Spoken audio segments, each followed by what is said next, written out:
Ang Maranao. Ang mga Maranao ay ang pangalawang pinakamalaking pangkat etnolinguistiko ng mga Muslim sa Pilipinas, nakatutubong naninirahan sa paligid ng lawa ng Lanao sa rehiyon ng Mindanao. Ang ibig sabihin ng kanilang pangalan ay, mga tao sa lawa, people of the lake. Kilala sila sa kanilang napakayaman, makulay, at natatanging kultura. Sining at kultura, o clear, ang kanilang tradisyonal na disenyo na binubuo ng mga kurbadong linya, dahon, at bulaklak na kadalasang inuukit sa kahoy o metal.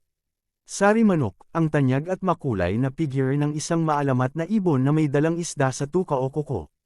Ito ay sumisimbolo ng kasaganahan. Malong, isang tradisyonal na tubo-tubong tela o kasuotan na may makulay na disenyong geometriko o okir. Ito ay lubos na kagalang-galang sa kanilang kultura at isinusuot sa iba't ibang paraan.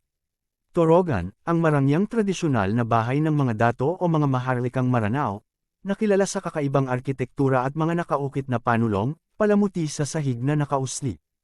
Tradisyon at pamumuhay. Darangen, ang kanilang epiko na kinikilala rin ng UNESCO bilang isang masterpiece of the oral and intangible heritage of humanity. Singkil, isang tanyag na sayaw na pangkasal kung saan ang mga mananayaw ay marahas ngunit marikit na umiiwas sa mga nagbabadyang kawayan. Pananampalataya, ang kanilang pamumuhay at mga kaugalian ay malalim na nakaugat sa relihiyong Islam. Matutunghayan at sanggunian. Para sa mas malalim na pag-aaral ng kanilang kultura, maaari mong bisitahin ang mga sumusunod na opisyal na sanggunian. Alamin ang kanilang mga katutubong pamana sa Bangsamoro Commission for the Preservation of Cultural Heritage.